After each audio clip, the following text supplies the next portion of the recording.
With gold and silver falling significantly off of their recent highs, there is a massive shift happening within the financial system that all investors need to be aware of if they want to take advantage of very solid and strong moves in the market in 2026, given the fact that we are likely to be range bound and see elevated levels of volatility throughout this year. Now, before we really get into this gold and silver move and also where a lot of this capital is actually going to start flowing next, we have to understand the reasons behind why we are seeing these types of moves in the first place, because once you understand that, it is going to make this so much easier for you to navigate these markets going forward. So before we get into all of that information, if you guys do enjoy the information and analysis that I provide for you guys in these videos here, make sure you go down and hit that like button. It costs you nothing to do it, but it helps me out a whole lot in spreading this information out to as many people who actually want to learn. If you're not subscribed yet, make sure you guys are, and turn on notifications so you're notified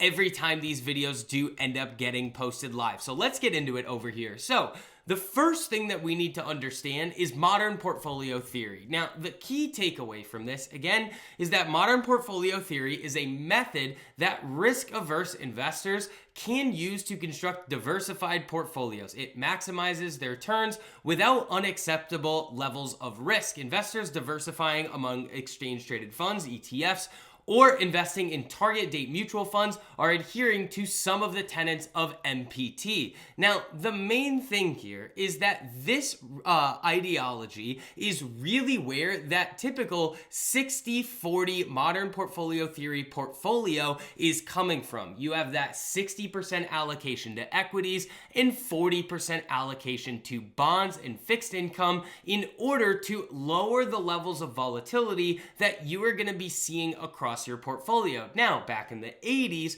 when we saw interest rates at sky-high levels and interest rates slowly began to move down over time, again, these portfolios were still paying very high levels of interest, and you were also able to see, let's say, your equity appreciation on that 40% on the fixed income side. But with interest rates even still at very, very low levels here, again, it is very difficult to make the argument now that modern portfolio theory is still an efficient way to continue managing an individual's, or let's say a high net worth client's portfolios. And this is why that over the last couple of months here, you have continued to start to see statements like this. We saw the Morgan Stanley chief investment officer favoring a 60-20-20 portfolio strategy with gold as an inflation hedge here. And this has been a conversation that has been being talked about a lot over the last couple of quarters here.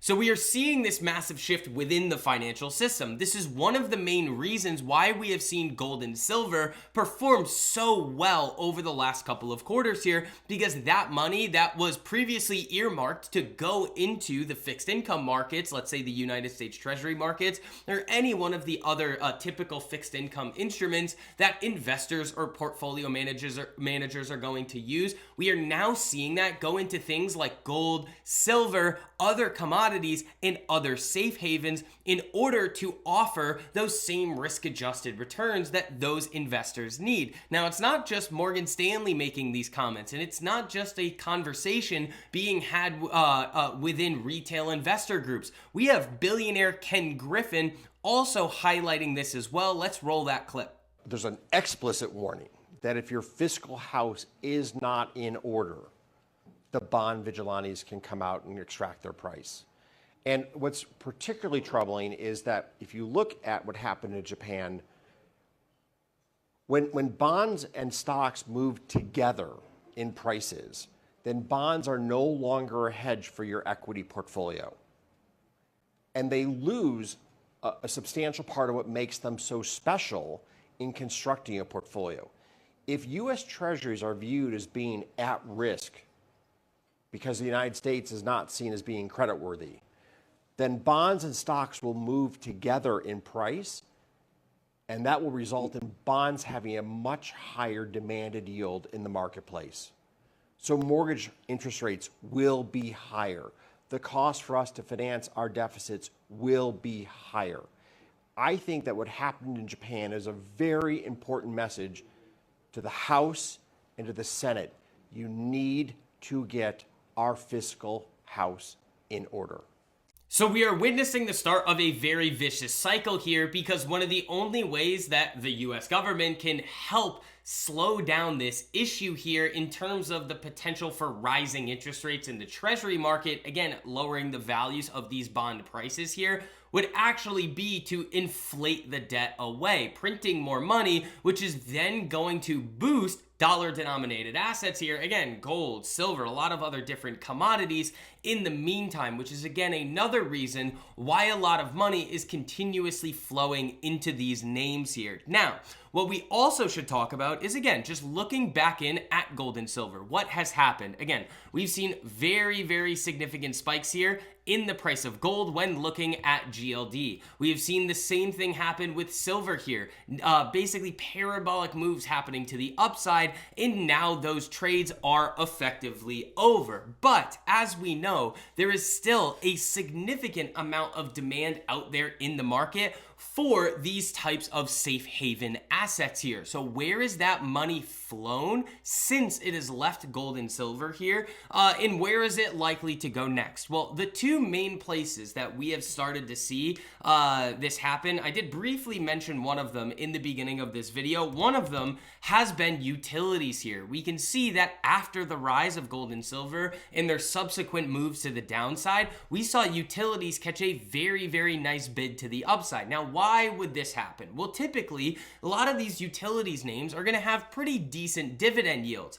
And with the overall fear levels that are out there in the market right now, again, we have seen a significant range of basically chop and consolidation since October. And if there are fears for economic uncertainty moving forward over the next couple of months and quarters here, well, the demand for things like water, electricity, natural gas, energy, things like that are going to stay relatively constant in times of economic uncertainty. That is one of the reasons why you are seeing utilities continuously getting bid to the upside. The other area of the market that you are starting to see move as well, that we've seen this rotation into, is REITs. Now, again, why would we see REITs moving so significantly to the upside here? Well, again, a lot of these REITs, real estate investment trusts, are going to have very, very high dividend yields. So if we're thinking, okay, we need to make sure that not only is our equity protected, but we need to make sure that we are also going to have a decent, let's say, fixed income coming off of this portion of our investments within a portfolio, well, REITs make a lot of sense in these types of environments here to pile into. But just like we saw with gold and silver, again, it didn't really make sense to buy at those highs there. The trade had already happened. We are seeing something very similar happening here with the REITs and also utilities. Now, utilities do have a decent amount of upside here still. They have only been really moving aggressively to the upside since the beginning of February here, with some, additional potential for further upside moves. But there are two other sectors that all investors should be looking at right now for those next moves to the upside, and where money can continue to flow if the market is going to continue hunting for these safe haven areas here. The first one is oil. When we take a look at the chart of oil here, again, we have seen a very, very bullish setup for some time on the price of oil. We are seeing an aggressive move to the upside, a nice period of consolidation, and we are starting to break out today. Now, why is this happening here? Well, when we come over here and take a look at this article and these developments, the U.S. military is prepared to strike Iran as early as this weekend, though President Donald Trump has yet to make a final decision on whether he'll authorize such actions here. So we have potential for conflict escalation in the Middle East. But we also have to combine that with the fact that we are seeing these rotations and shifts into these safe haven areas of the market. Now, I would not expect any sort of escalation, if it is going to happen before this upcoming Sunday. And the reason for that is that the Olympics, right now, the Winter Olympics are going on and they end on Sunday. It would be a horrible look for the United States to, again, start engaging in more escalatory military action during a time, again, when the world is coming together during the Olympics. So there is a lot of opportunity out there in the energy and oil space right now. So which ones could we take a look at here for some more continued upside? Now, there's a lot of them out there, so we're just going to go over a couple of these.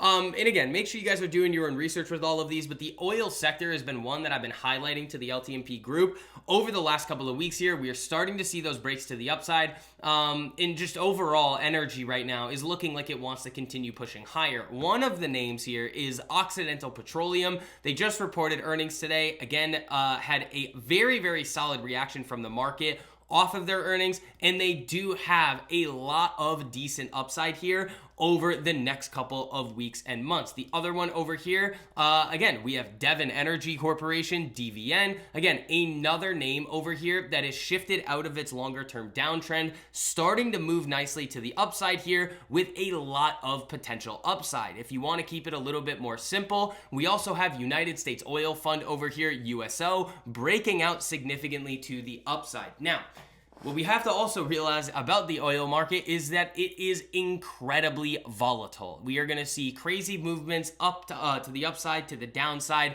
and that is something that I want everybody to be prepared for. Now, the next sector that we can start to look into here, it's not as much of a safe haven, but if we are continuing to see these escalatory measures and events happening in the geopolitical landscape here, there is another sector here that we absolutely need to keep paying attention to, and that is going to be aerospace and defense. We're taking a look at the chart of XAR here. I mean, this is an ETF that I've owned forever, and is looking incredibly bullish here, making that nice move to the upside here, and we have a lot of names within the aerospace and defense sector that can easily continue to push higher in the short to medium term here. We have GE Aerospace continuing to break out significantly here today. We have GE Vernova with a very, very solid chart setup here as well, looking to continuously break into the upside. We have Lockheed Martin. Again, this one is a little bit extended here in the short and medium term here, but another good example here of one of these aerospace and defense companies that is continuing to perform very well. Raytheon looking very solid here, but one of the ones that I think offers potentially one of the best risk to reward potential here is this company right here, SATL. Now, this is one that I handed out to the LTMP group at $1.89 here. Again, if you guys are interested in hopping in there with us, my private trading and investing community, make sure you guys check out that link down below. Use code February. That gets you your first month for only $1 a day. This trade in particular here ran to a 1 to 126 risk to reward, meaning that if you only had 1% risk on in your portfolio on this trade here, your portfolio would have gone up 126%.